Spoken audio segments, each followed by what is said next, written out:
Hello guys, welcome to this video. इस video में हम क्लास 11th की जो हिस्ट्री का चैप्टर है द थ्री ऑर्डर्स, उसका सब टॉपिक या फिर उसका टॉपिक देखेंगे। द थ्री ऑर्डर्स यानी कि चैप्टर के नाम से ये टॉपिक दे रखा है, वो देखेंगे। ठीक है, तो इसमें बताया गया है जो फ्रांस था उधर के जो पृष्ठ से, पिछली वीडियो में हमने फ्रांस एंड इंग्लैंड पढ़ा था, तो अभी फ्रांस से रिलेशन में ही पूरे यूरोप वगैरह के बारे में जानेंगे हम इस चैप्टर में। ठीक है, तो जो फ्रांस था उधर के जो पृष्ठ थे यानी कि क्लर्जी के जो लोग थे, क्लर्जी, वो मानते थे कि सारे जो पीपल्स हैं वो थ्री ऑर्डर्स में डिवाइड किए गए हैं।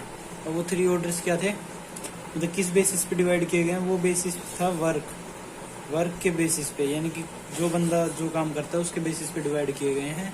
और वो वर्क क्या था कि भाई कुछ लोग तो प्रे करते थे, कुछ लोग पूजा पाठ करते थे, कुछ लोग फाइट करते थे, कुछ लड़ाई करते थे, और कुछ लोग वर्क करते थे। वर्क जैसे कि फार्मिंग हो गया या फिर लेबर वगैरह वर्क हो गया वो। तो जो वर्क करते थे वो आ जाते थे पीजेंट्री के अंदर। जो फाइट करते थे राजा वगैरह, ये आ जाते थे नोबिलिटी के अंदर। राजा लॉर्ड्स वगैरह जो सब थे वो नोबिलिटी के अंदर। और जो प्रे करते थे वो आ जाते थे क्लर्जी के अंदर। ठीक है, तो ये उस टाइम का सिस्टम था थ्री ऑर्डर्स, तो उस पर हेडिंग बेस्ड है। उसके बाद बताया गया क्लर्जी के बारे में थोड़ा सा, जैसे कि एक टर्म है एबे, ये क्लर्जी के बारे में बताया गया। अगले टॉपिक में हम नोबिलिटी के बारे में समझेंगे, उसके बाद पीजेंट्री के बारे में भी समझेंगे। पहले क्लर्जी समझ लो। तो जो एबे है इसका मतलब होता है एक large church, a large church, या तो कोई बड़ी चर्च या फिर उसके साथ साथ बहुत सारी चीजें और भी हैं जिन्हें एबे कहा जाता है, जैसे कि बहुत group of religious buildings like monastery.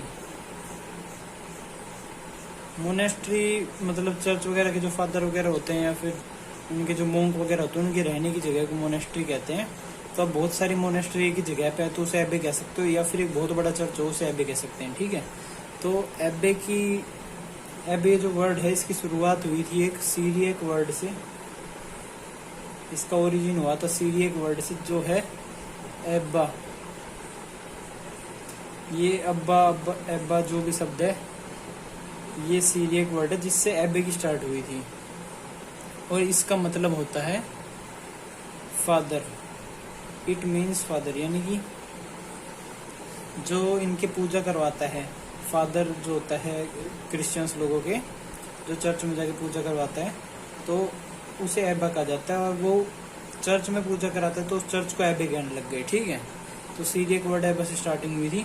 उसके बाद बताया गया जो एबे था ये गवर्न किया जाता था। गवर्न यानी कि इस पे कंट्रोल वगैरह करना, यानी कि सारा प्रोसेस देखना कि कोई काम सही कर रहा है नहीं कर रहा है, चर्च में कोई गलत काम तो नहीं हो रहा, और लोगों को पूजा पाठ कराना, ये सब किसका काम था? ये सब काम था एबोट और एबेस का। तो एबोट होता था मेल हेड ऑफ चर्च और एबेस होती थी फीमेल हेड ऑफ चर्च। तो जो मेल हेड होता था एबे का उसे एबेस कहा जाता था, सॉरी एबेट कहा जाता था, और जो फीमेल हेड होती थी उसे एबेस कहा जाता था। ठीक है, सीरियक वर्ड एब्बा से ओरिजिन हुआ था जिसका मतलब होता था फादर। फिर उसके बाद इसी टॉपिक में हमें फ्रांस की टाइमलाइन दी गई है। तो ये तो हमने क्लर्जी के बारे में जान लिया थोड़ा बहुत जो भी जाने हैं। उसके बाद फ्रांस की टाइमलाइन दी गई है, क्योंकि हम इस चैप्टर में फ्रांस के रिलेशन में पढ़ेंगे सारी टॉपिक्स। फ्रांस से हम धीरे धीरे फिर इंग्लैंड पे पहुंच जाएंगे, तो ये सब होगा। तो अभी फ्रांस की टाइमलाइन समझ जाते क्या है। तो 481 के आसपास, 481 करंट एरा क्या टाइम पीरियड चल रहा है, तो 481 करंट एरा के आसपास एक क्लोविस नाम का बंदा था, ये राजा बन जाता है इनका फ्रैंक्स लोगों का। जो फ्रैंक एक जर्मन ट्राइब थी, वो छोटे मोटे एरिया पर राज करती थी उस टाइम पीरियड पे, तो उनका एक राजा बनता है क्लोविस। ये बहुत ही एक विजनरी लीडर था। तो जब इसने 486 करंट एरा के पास आसपास मौका देखा कि भाई जो इनका वो है रोमन एम्पायर है वेस्टर्न पार्ट का, वो कमजोर पड़ रहा है, तो ये सोचा कि अब हम फ्रैंक्स के साथ, द फ्रैंक के सारे लोग इकट्ठा होके मेरी लीडरशिप के अंडर अटैक कर देते रोमन एम्पायर पे। तो इसने क्या करा, रोमन एम्पायर जो वेस्टर्न पार्ट था उसका जो गोल्ड रीजन था, मैंने आपको स्टार्टिंग में बताया था फ्रांस एंड इंग्लैंड वीडियो में, उन्होंने गोल्ड रीजन पर अटैक किया था। तो उन्होंने गोल्ड रीजन पर अटैक कर दिया और फ्रैंक्स के सारे लोगों के साथ मिल गए, ठीक है, और अटैक में जीत गए और उन्होंने फ्रैंक्स पे अपना किंगडम बसा लिया। फिर 496 के आसपास ये जो क्लोविस और सारे फ्रैंक्स हैं, ये बहुत अलग अलग कोई अपना रिलीजन फॉलो करते थे, ट्रेडिशनल ट्राइबल रिलीजन, लेकिन 496 के आसपास ये अपना कन्वर्जन करा लेते। कन्वर्जन किस चीज़ में कराते हैं? क्रिश्चियनिटी में। ये अपना कन्वर्जन कराते क्रिश्चियनिटी में। किससे इन्फ्लुएंस हो गए? जो रोमन एम्पायर के लोग थे उनसे इन्फ्लुएंस होकर और चर्च वगैरह से इन्फ्लुएंस हो गए, ठीक है। फिर उसके बाद बताया जाता है, अब ये सब तो हो गया, गोल्ड रीजन भी एस्टेब्लिश कर लिया उन्होंने, अपना फ्रांस नाम बदल दिया, इसका क्रिश्चियनिटी कन्वर्जन कर लिया, ठीक है। अब मेन चीज़ क्या होती है, 714 करंट एरा के आसपास एक बंदा था चार्ल्स मार्टेल करके, इससे करीब 300 साल बाद, 200 साल बाद, ठीक है। तो चार्ल्स मार्टिन नाम का जो बंदा था, ये बन जाता है mayor of head, mayor of palace of Franks. जो फ्रैंक्स लोग थे उनका मेयर ऑफ पैलेस बन जाता है। मेयर ऑफ पैलेस क्या होता है? मेयर ऑफ पैलेस तुम समझ सकते हो, मिनिस्टर होता है जो किंग का जो दरबार होता है उसके सारे इंटरनल अफेयर्स को जो संभाले, ठीक है। तो किंग के दरबार के जितने भी इंटरनल अफेयर्स होते हैं उन्हें एक मिनिस्टर संभालता है, जिसे मेयर ऑफ पैलेस कहा जाता है। तो चार्ल्स मार्टेल एक बंदा था, वो मेयर ऑफ पैलेस बन जाता है, ठीक है। फिर 751 करंट एरा के आसपास जो चार्ल्स मार्टेल का सन था, ये था पेप्सिन।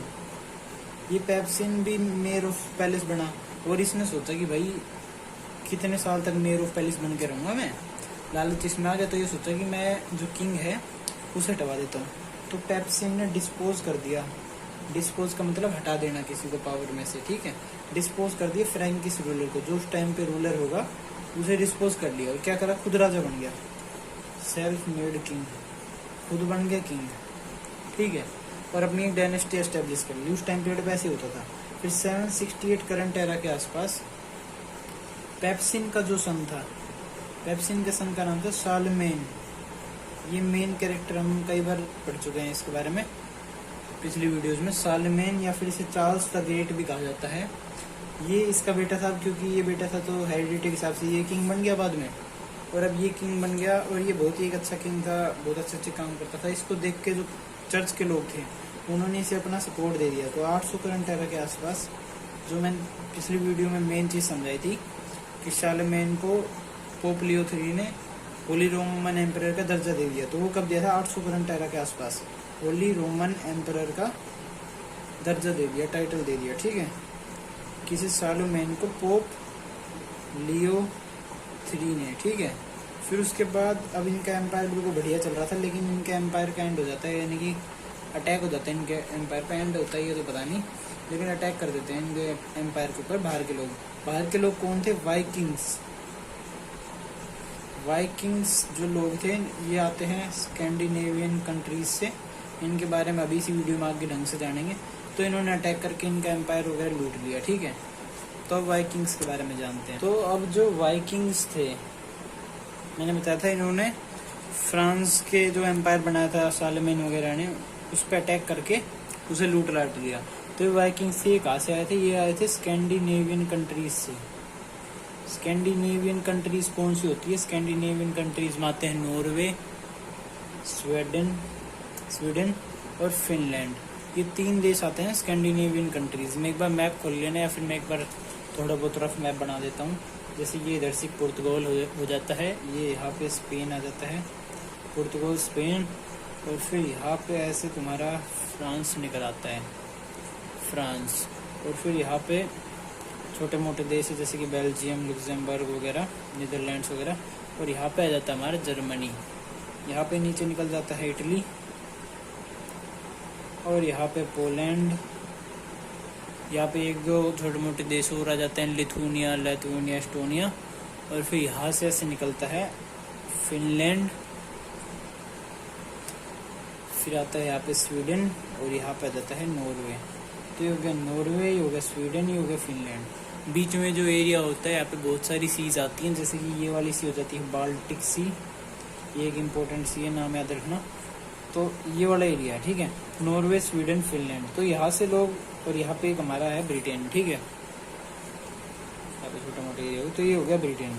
तो यहाँ से जो लोग आते हैं स्कैंडिनेवियन कंट्रीज से, स्कैंडिनेवियन में 3 कंट्रीज आती हैं, नॉर्वे, स्वीडन, फिनलैंड। तो यहाँ से आते हैं जो लोग वाइकिंग्स, वो अपने नाव वगैरह में तैयार करते हैं और इधर अटैक कर देते हैं, पूरे यूरोप पे अटैक करते हैं उस टाइम पे, और नॉर्दर्न अमेरिका पे भी करते हैं। यहाँ पे अमेरिका जो आता है वो हो गया अमेरिका। तो क्या करा उन्होंने, वाइकिंग्स निकलते हैं अपने जहाज में, पहले यूरोप पहुंच गए ना, पहले यहाँ पे पहुंच गए इंग्लैंड वालों को लूट लिया, फ्रांस पहुंच गए, फ्रांस वालों को लूट लिया, जर्मनी वालों को लूट लिया, पोलैंड वगैरह सब लूट लिए। फिर उसके बाद कुछ लोग अमेरिका में पहुंच गए, अमेरिका वालों को लूट लिया, मतलब बहुत सारे लोगों को लूट लिया उन्होंने, जा जाके लड़ाई करके लूटते रहते थे स्कैंडिनेवियंस। तो इन्होंने फ्रांस वालों को लूट लिया, जैसे हमने पढ़ा था 800 सेंचुरी के आसपास, 800 करंट एरा के आसपास, ठीक है, सॉरी 840 करंट एरा के आसपास, ठीक है। तो ये जो वाइकिंग्स थे ये कहाँ से आते थे, मतलब थोड़ा बहुत दिया गया, जैसे कि ओल्ड नॉर्स विक से आते थे। विक, ओल्ड नॉर्स क्या है, ओल्ड नॉर्स इनकी लैंग्वेज है उस टाइम पीरियड की। तो ओल्ड नॉर्स इनकी लैंग्वेज है, और उस लैंग्वेज में विक का मतलब होता है बे, या फिर क्रीक कह सकते हो तुम, खाड़ी वगैरह। क्रीक क्या होती है, क्रीक होते हैं जैसे कि कोई भी लैंड एरिया है, तो यहाँ पे पतला सा कोई समुद्र वगैरह निकला होगा, ये ऐसे, तो ये लैंड है, ये लैंड है, ये बीच में जो पानी की पतली सी स्ट्रीम निकल गई, इसे कहते हैं क्रीक।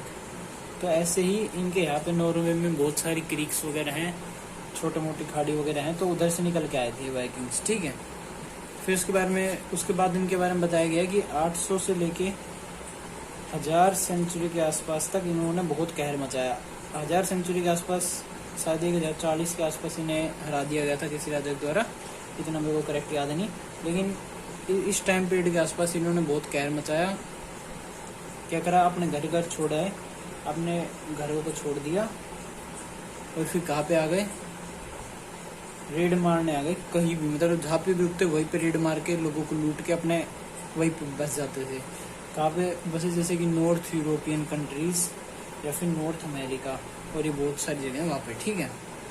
अब ये जो दूर दूर से आते थे स्कैंडिनेवियन कंट्रीज में, इन सबको वाइकिंग्स कहा गया, ठीक है। और एक और नाम दिया गया नॉर्समैन। नॉर्समैन इसलिए क्योंकि नॉर्स इनकी लैंग्वेज थी और आदमी थे नॉर्समैन इसलिए। या फिर एक और नाम दिया गया था नॉर्थमैन। नॉर्थमैन इसलिए क्योंकि ये जो नॉर्वे, स्वीडन, फिनलैंड है, ये यूरोप के नॉर्थ में है। तो ये 3-4 नाम थे, वाइकिंग्स, नॉर्थमैन, ये तीनों याद कर लेना। अब इन्होंने इतना कहर मचाया है, इसकी वजह से इनकी जो आइडेंटिटी थी हिस्ट्री में, अब हिस्ट्री में सब उनको किस वाइकिंग्स नाम सुनता है आप, कैसे सब उनको कैसे याद करते हैं, पायरेट्स, रेडर्स या फिर सेटलर्स, इन तीनों के रूप में याद करते हैं। पायरेट्स यानी कि चलती जहाज है, मतलब ये एक जहाज आ रही है, ये दूसरी जहाज आ रही है पानी में, तो ये वाइकिंग्स की है, नॉर्मल यूरोपियंस की है। तो यूरोपियंस की चलती जहाज रुकवा के उसमें कूद गए, फिर उसमें अटैक करके सारा सामान लेके वापस आ गए, उनको मार मुर दिया। तो एक तो पायरेट होता है ये कि मतलब चलती जहाज को रुकवा के लूट लेते हैं। तो एक तो पायरेट थे वाइकिंग, तो उनकी आइडेंटिटी पायरेट्स के रूप में सेव हो गई। फिर एक थे रेडर्स की भाई किसी भी जगह पर जाके रेड मार के सामान चोरी करके ले आए, उनका सारा सामान पीट वगैरह करके ले आए। या फिर एक थे सेटलर्स की भाई उनका सामान चोरी करने रहने दिया, इन्होंने उन्हें मार के वहीं पे बस गए। तो ये 3 टाइप की आइडेंटिटी सेव कर ली उन्होंने अपनी हिस्ट्री में, उनके कर्मों की वजह से, ठीक है। तो ये बताया गया था इस टॉपिक में, इसका नाम है द 3 ऑर्डर्स। हमने इसमें स्टार्टिंग में देखा कि भाई कैसे यूरोप की सोसाइटी या फिर फ्रांस की प्रीस्ट वगैरह मानते थे कि 3 ऑर्डर्स में बटे हुए हैं, नोबिलिटी, क्लर्जी और पीजेंट्स। अपने अपने वर्क के बेसिस पे नोबिलिटी फाइटिंग करते थे, क्लर्जी प्रे वगैरह करते थे और पीजेंट्स फार्मिंग करते थे। उसके बाद में हमने देखा कि फ्रांस की हिस्ट्री क्या है, और उसके बाद हमने एक और टर्म भी देखी थी क्लर्जी में, एब्बे क्या होता है, एब्बोट क्या होता है, एब्बेस क्या होता है, ये 3-4 टर्म देखी थी। और एक एब्बा क्या होता है, ये 3-4 टर्म देखी थी हमने, ठीक है। फिर उसके बाद हमने वाइकिंग्स के बारे में जान लिया और फ्रांस की हिस्ट्री, ठीक है। तो अगर आपको वीडियो समझ में आई हो तो लाइक से सब्सक्राइब कर देना। इस वीडियो में जितना पढ़ा है उसके नोट्स की लिंक डिस्क्रिप्शन में मिल जाएगी। Thank you.